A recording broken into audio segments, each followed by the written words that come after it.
It's me, MLB. Here is the Top Delinquent, Chapter 7, and this one is titled Back on the Scene. Huh. You laughed sharply to cover the emotion that you felt from the first part of his statement. I don't think so. Iida smirked at you as you turned and left the library, happy that you had managed to avoid his questions about the bruise and proud that you had won over him by being the top student. Where were you? DF asked as you approached her at the school gates. Dealing with human whack-a-mole, you grunted as you walked up beside her. Iida? She asked. Bingo, baby, you replied as you both headed out the gates. I swear he's got the hots for you, Yin, she sneered. Highly doubt it, he replied.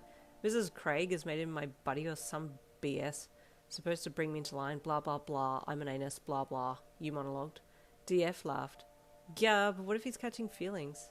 Well, he can shove those feelings up his nose and snort them for all I care, you replied. I have a boyfriend, remember? You're still going out? DF asked with surprise. I never knew where the hell you two are at in your relationship. I'm pretty sure we're together, you mused. I don't know, man. One minute we're all over each other and then next minute he goes quiet on me. I don't hear from him for like months and then all of a sudden he hits me up like nothing happened. Just drop him, babes. You can do so much better, DF said nonchalantly. Yeah, I think I will, you lied. You hated that your relationship with your boyfriend was so hot and cold, but he was the only guy who had ever shown you some love. Coming from a not-so-nice household, starved of love made it harder to break it off with him. At this point, any kind of affection was good affection. You knew deep down that you were better off without him, but the thought of having no one made you panic, so you hung on to him, convincing yourself it would be okay. After parting ways with DF and getting home safely and into your room, you flopped down onto your bed and pulled out your phone to listen to some music. Your screen lit up as you turned your phone over and you saw a message. It was from your boyfriend, DH. Seeing his name made your guts twist with annoyance and excitement. Ugh, what the hell does he want now after all this time? You thought angrily as you quickly opened the message to him. You noted that the last message that you had sent to him was 2 months ago. Hey cutie, did you miss me? He had sent. No, you texted back bluntly. Aw, baby girl, don't be like that, he replied. I've missed you. I want to see that beautiful face again. Your stomach churned as you read his words. Ugh, I hate it when he does this, because he knows I want to see him again. He always gets what he wants when he butters me up, and I hate that I give in so easily. You thought angrily as you forced yourself to get a grip so that you could send a reply telling him to go stuff himself. Fine when, he replied, livid that somehow you'd fallen back into simp mode and didn't have the guts to tell him to get lost. How about tomorrow, baby?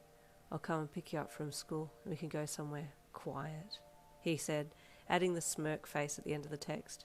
Your heart skipped a beat and you swallowed as he sent a message back to him. Whatever, you replied, trying to play it as cool as possible. You know I know how to please you, he sent back. Can't wait to get between those thighs. You bit your bottom lip as you read his message. The two of you knew how to get handsy, and he was amazing at getting you off, but you guys hadn't gone the full way yet. He'd started asking for it, and you kept refusing, and that's when he dipped on you. Will he stay around more if I give it to him? You thought as your thumbs hovered over the phone screen, debating what to send back. As you were about to reply, he sent another message. I'll make you come in 5 minutes, like last time, he sent, smirk face at the end again. You looked away from your phone to compose yourself. He had indeed made you come very quickly last time, your mind replaying the scene in your head. You'd better, you replied smartly as you squeezed your thighs together. Only the best for my girl, he sent back with a kiss face. You sighed and rolled onto your back, letting your arm fall to the bed beside you as you stared up at the ceiling. Maybe I'll kick it with him for another week or two, and then when he starts to distance himself, I'll break it off, you thought.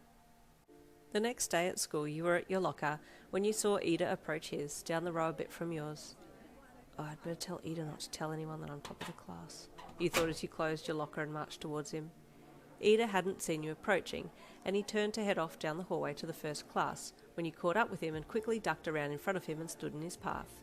The muscular male was striding out quite quickly when you all of a sudden appeared in front of him, and he tried to stop but couldn't pull up quick enough, so he quickly whipped an arm out around you, picking you up as he stumbled forwards, then quickly turned and slammed a hand into the locker nearby, your body caught between his well-built chest and the locker behind you.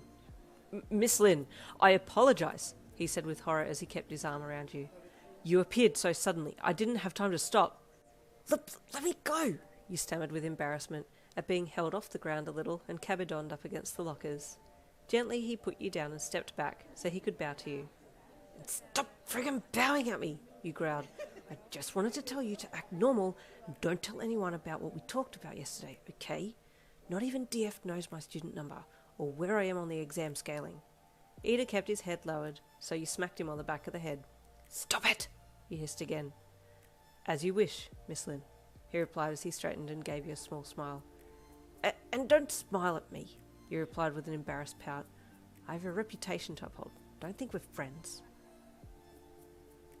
And there is the end of Chapter 7. Stay tuned for Chapter 8 coming tomorrow.